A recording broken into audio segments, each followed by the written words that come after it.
Bonjour, je vais moi aussi vous parler d'histoire, parce que je trouve ça primordial. J'aimerais vous parler du Bully Tour Europa, une aventure humaine qui va se dérouler en Europe de l'Est. Mais avant d'arriver au Bully Tour Europa et de vous raconter comment est-ce que je vais essayer de donner la parole à de nombreux Européens à travers un périple de 10 000 km, je vais vous raconter ce qui s'est passé avant et ce qui m'a donné envie de faire ça. Alors, je suis effectivement une jeune docteure de l'Université de Strasbourg. Je viens de soutenir ma thèse de doctorat au mois de novembre 2013. Vous voyez, une toute jeune docteure. Et j'ai soutenu ma thèse en théâtre et en histoire contemporaine. J'ai travaillé sur le théâtre dans les camps de concentration, c'est-à-dire comment est-ce que, à l'insu de leurs gardiens, des hommes, des femmes ou des enfants, clandestinement, ont créé des pièces de théâtre. Et pourquoi ? A priori, c'est un sujet qui n'a pas été traité et donc qui doit vous surprendre. C'est un sujet extrêmement périlleux parce qu'il parle d'une certaine manière, d'une manière différente de la Seconde Guerre mondiale. Et il ne faudrait surtout pas qu'il y ait un malentendu auprès du grand public et que les gens se disent « Ah, on faisait du théâtre à Auschwitz, c'était pas si terrible ». Bien au contraire, ces pièces de théâtre ont pu sauver des vies, ont pu permettre aux déportés de retrouver une dignité, une humanité, un espoir, d'essayer de comprendre le système concentrationnaire qui les entourait. Mais surtout, ces pièces de théâtre, ces initiatives étaient extrêmement dangereuses. Les nazis, s'ils avaient surpris quelques représentations, n'auraient pas demandé aux déportés ce qu'ils étaient en train de faire. Évidemment, il y aurait eu une brimade directe, soit la mort, soit quelques coups, soit des privations. Dans ce cas-là, bien souvent, ça amène quand même à une déchéance accélérée et donc à une mort plus rapide.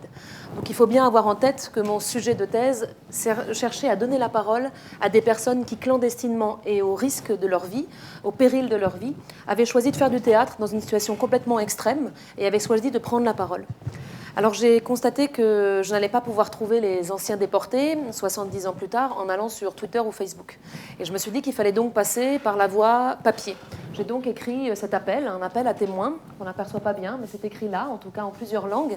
Et j'ai lancé cet appel à témoins sous forme de papier. J'ai envoyé ça dans toutes les associations d'anciens résistants déportés du monde, tous les musées, toutes les archives, en me disant que pour toucher les anciens résistants déportés qui ont l'âge de nos grands-parents ou de nos arrière-grands-parents, qui peuvent avoir 90, 100 ou même plus, 110 ans parfois, pour toucher ces personnes-là, il fallait passer évidemment par des structures un petit peu spécialisées, je dirais.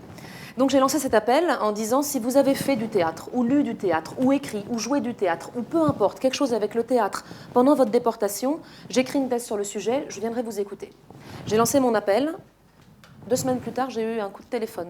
Une vieille dame avec un énorme accent tchèque qui parlait un petit peu anglais, et moi je parlais un petit peu anglais, et donc on s'est comprise.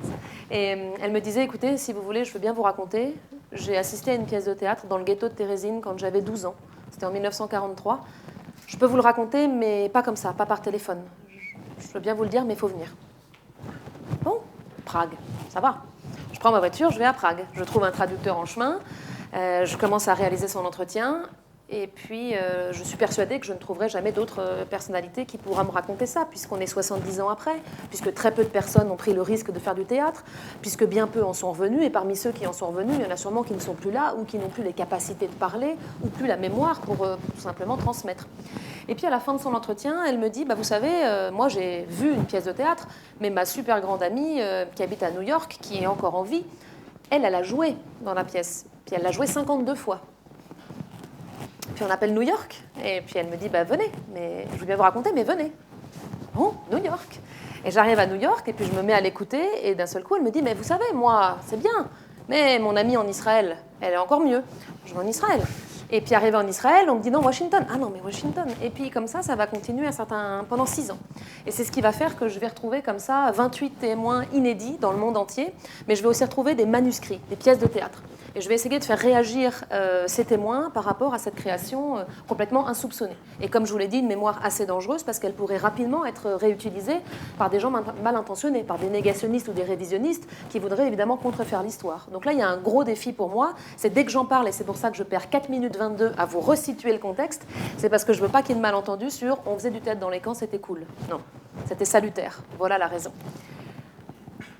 En parallèle de mes études à l'université, en parallèle de ma thèse, j'ai créé une compagnie de théâtre et une maison d'édition qui s'appelle Rodéo d'âme, avec laquelle j'ai mené différents projets. Toujours des projets en essayant d'aller recueillir la parole de témoins.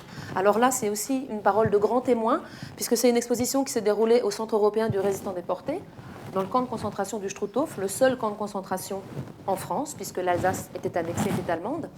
Et je suis allée à la rencontre de grands témoins qui avaient été déportés dans le camp du Struthof. Là, j'ai essayé de me demander comment est-ce que je pouvais assurer une très grande diffusion. Dans le cadre de ma thèse, il y aura quelques spécialistes qui liront ma thèse. Mais je me suis dit, pour un projet artistique, comment faire pour toucher le plus grand nombre de personnes? Et donc, j'ai demandé à une équipe de jeunes artistes de me rejoindre et on a imaginé comment est-ce qu'avec nos outils de notre nouvelle génération, on pouvait transmettre différemment une parole parfois difficile à entendre. Et donc, on a pris possession vraiment du site du Struthof, comme vous le voyez, pendant presque un an. Et on a donné comme ça on a créé un certain nombre de projets. On a notamment créé un projet, alors il y avait du design, il y avait de la photo, il y avait de la vidéo, il y avait même de la performance dans le camp de concentration, dans l'ancien camp de concentration. Et c'était vraiment pour essayer de créer des passerelles entre les témoins et entre le grand public. Et donc, par exemple, un des projets qu'on a fait pour ces yeux mêlés, ce projet Les yeux mêlés, j'avais demandé à un designer de dessiner des duos de chaises. Il en avait dessiné une dizaine. Pour chaque duo de chaises, c'était un autre témoignage qui était donné. Le spectateur s'asseyait sur sa chaise et en face de lui, il y avait une autre chaise, vide, dont le dossier avait été découpé et dans lequel il y avait un petit écran qui apparaissait. Quand le spectateur s'assoit, en face de lui, pof, l'écran se met à marcher. D'un seul coup, c'est le témoin qui lui raconte, les yeux dans les yeux, ce qu'on a appelé les yeux mêlés, son témoignage. Sauf que le designer, il a dessiné chaque chaise en fonction de la teneur des propos. Quand le propos est très dur à entendre, il a rajouté un accoudoir et puis quelque chose pour la tête, pour que vraiment on puisse recevoir cette parole. Quand au contraire, c'est quelque chose de beaucoup plus léger, parce que parfois il y a des sujets un peu plus légers, il a mis des petits tabourets comme ça, un peu en vrac, on peut choisir un peu sa position, c'est pas très grave, on prend ça rapidement. Et puis la création qui m'a le plus plu, c'était un banc. On entendait en fait, quand on s'asseyait sur le banc, le témoignage d'un homme qui racontait comment est-ce que dans les camps, un soir, il n'en pouvait plus et il a pensé en finir plus rapidement en allant s'écraser contre les barbelés. Vraiment, il était en face et d'un seul coup, il y a quelqu'un qui a posé une main sur son épaule. Il s'est retourné, il n'y avait plus personne, mais ce n'était pas grave. Le fait qu'il y ait eu un contact humain, ça l'a profondément rassuré. Il a dit ça peut sauver une vie.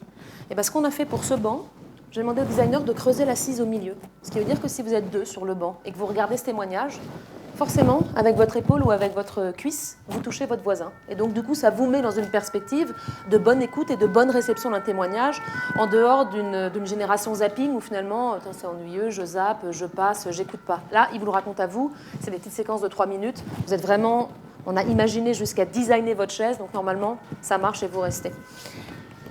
Un autre projet qui cherchait à donner la parole à des femmes aussi qui avaient été à Ravensbrück et qui étaient passées par le dessin.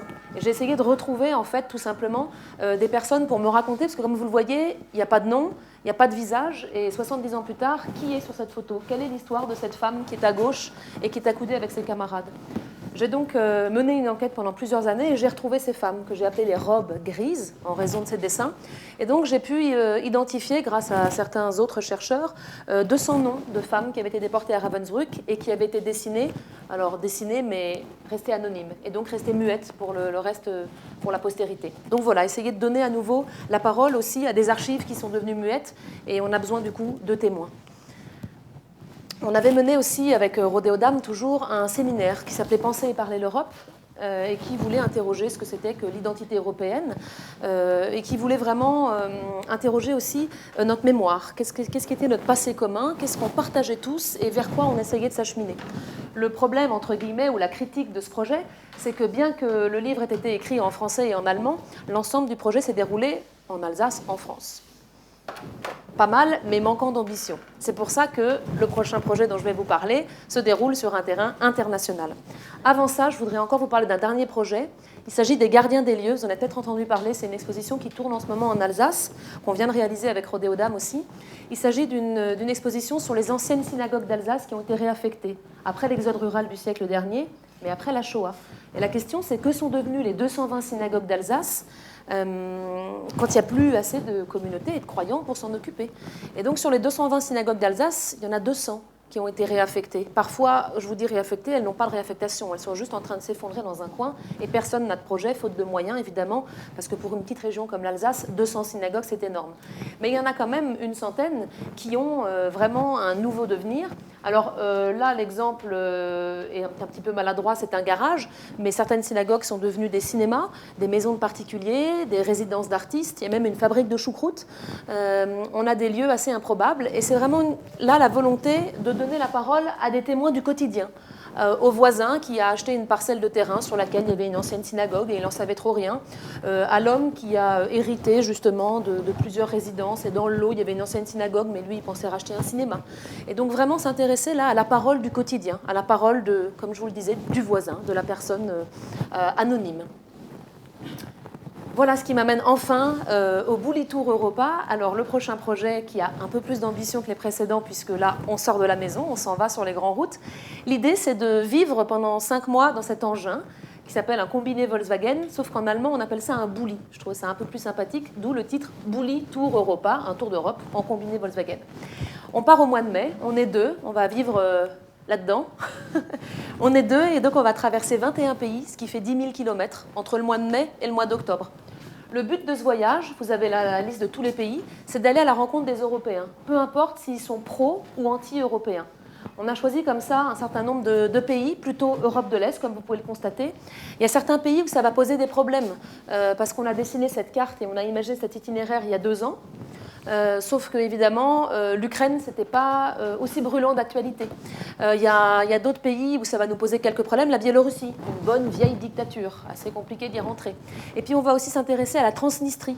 Vous n'en avez jamais entendu parler, ou quelques érudits qui lisent bien Courrier International dans les dernières petites lignes. La Transnistrie, c'est une région autonome de la Moldavie. On n'y rentre pas, on n'en sort pas. On va essayer quand même d'y passer. On a des itinéraires bis si ça ne se passe pas bien, notamment pour l'Ukraine et la Biélorussie. Mais l'idée, c'est d'aller sur le terrain et de donner la parole à des personnes qu'on n'entend pas forcément. Pour des raisons politiques, pour des choix stratégiques, parce que ces personnes ont du mal à parler, parce qu'on n'a pas envie de les écouter, pour 1000 raisons. Et donc on a choisi comme ça... Voilà, on a choisi donc de traverser tous ces pays avec toutes ces identités différentes. Pourtant, on a tous quelque chose de commun, on reste tous européens. On a du coup imaginé faire un certain nombre de reportages. Je vais vous parler tout de suite après des différents sujets qu'on va traiter. En tout cas, on a 3 types de reportages. On a des reportages vidéo, des reportages audio et des reportages écrits et photos. L'équipe, c'est rapide. Vous avez la première partie devant vous et puis la seconde partie, c'est un journaliste reporter d'images de l'Université de Strasbourg. Donc on part tous les 2. L'idée, c'est toutes les semaines de donner des rendez-vous hebdomadaires, oui, évidemment, hebdomadaires, sur une radio. Donc vous pourrez suivre en direct le Bully Tour Europa, de suivre aussi des chroniques écrites et puis des galeries photos sur le site internet spécifique, et puis d'avoir plusieurs partenaires médias qui, eux, relayent à travers des émissions télé, des feuilletons et des choses qu'on peut suivre sur l'année entière. Nous, on part 5 mois, et des choses qui seront aussi diffusées au retour, comme un film de 52 minutes qui retracera l'intégralité de ce road trip et qui vous fera entendre des paroles d'Européens de toute poil, je dirais. Voilà un premier sujet, un premier thème qu'on va aborder, théâtre et résistance. Maintenant que vous connaissez un peu plus mes recherches, vous allez trouver ça assez logique d'associer théâtre et résistance. Là, il s'agit d'un théâtre en Slovaquie, un théâtre monté par de jeunes Roms qui jouent des pièces de théâtre en langue romanie et qui racontent l'histoire de la communauté rome. Vu que c'est une communauté, en tout cas une minorité européenne qui est assez stigmatisée, on a souhaité montrer d'autres initiatives, pas dans un aveuglement angélique en disant bah oui, tous les Roms sont des gentils, en voulant contrer le tous les Roms sont des voleurs ou tous les Roms sont des méchants, mais juste essayer de montrer d'autres initiatives et d'autres visages. On va notamment aussi aller en Slovénie, dans un camp de Roms où il y a un bed and breakfast. Et donc c'est pas toujours aux Roms, c'est pas toujours à nous de dire aux Roms, bah, venez près de nous. Peut-être aussi à nous parfois d'oser faire le pas et puis d'aller voir comment ils vivent, quelles sont leurs richesses et puis quelle est leur culture. Donc là c'est ce qu'on va faire pour Théâtre et Résistance avec par exemple cette jeune troupe de théâtre Rom. On va s'intéresser aussi à identité et minorité. Vous voyez que dans identité et minorité, on peut mettre à nouveau la communauté rome, on peut mettre le renouveau du judaïsme, on peut mettre 1000 choses. Nous, on a prévu déjà pour les 5 mois à venir exactement tous les sujets. On a les contacts avec les traducteurs, on a les contacts avec les interlocuteurs. Là, en moins de 3 minutes, je n'arriverai pas à vous résumer l'ensemble des sujets, mais je vous ai choisi à chaque fois un exemple de sujet pour illustrer les 3 grandes thématiques. Donc la deuxième, identité et minorité. L'image que vous n'apercevez pas là en raison du trop-plein plein de lumière. C'est une image de réfugiés à la frontière bulgaro-turque. Et en fait, on va rencontrer trois ensembles de personnes différentes. On va rencontrer des gens de l'agence Frontex, qui s'occupent de la défense de l'Europe forteresse. On va rencontrer aussi des gens dans des camps de réfugiés. On a rendez-vous avec le directeur d'un camp de réfugiés sur place. Et puis, on va rencontrer des réfugiés. Ça nous permet d'avoir 3 points de vue et de faire un peu se recouper différents avis sur une seule et même question. Et puis, différents paradigmes, évidemment. Et puis le dernier thème, mémoire et nationalisme, vous l'avez entendu, on a beaucoup travaillé précédemment dans nos précédents projets avec Rodéodame ou moi dans mon travail de recherche sur la mémoire. Mémoire et nationalisme, là par exemple, vous avez une photo d'une jeune femme qui vient de payer une nuit d'hôtel dans un drôle d'hôtel, puisque c'est une ancienne prison qui a été transformée en hôtel. Le concept, c'est que vous n'avez pas affaire à un simple aubergiste en face de vous. L'aubergiste est déguisé. On a repris des anciens uniformes du communisme. Et donc, vous vivez dans une cellule, vous avez un peu d'eau, un peu de pain, vous allez faire l'appel le matin, et en fait, vous vous amusez à être un faux prisonnier. Voilà comment est-ce que cet hôtel propose une drôle de sorte de commémoration de la mémoire contemporaine. Voilà, donc le point de départ, ça se fera à Strasbourg. Ensuite, on a tout un trajet semé d'embûches, et puis on espère arriver à Prague, et puis rentrer au mois d'octobre. Voilà, merci de votre attention.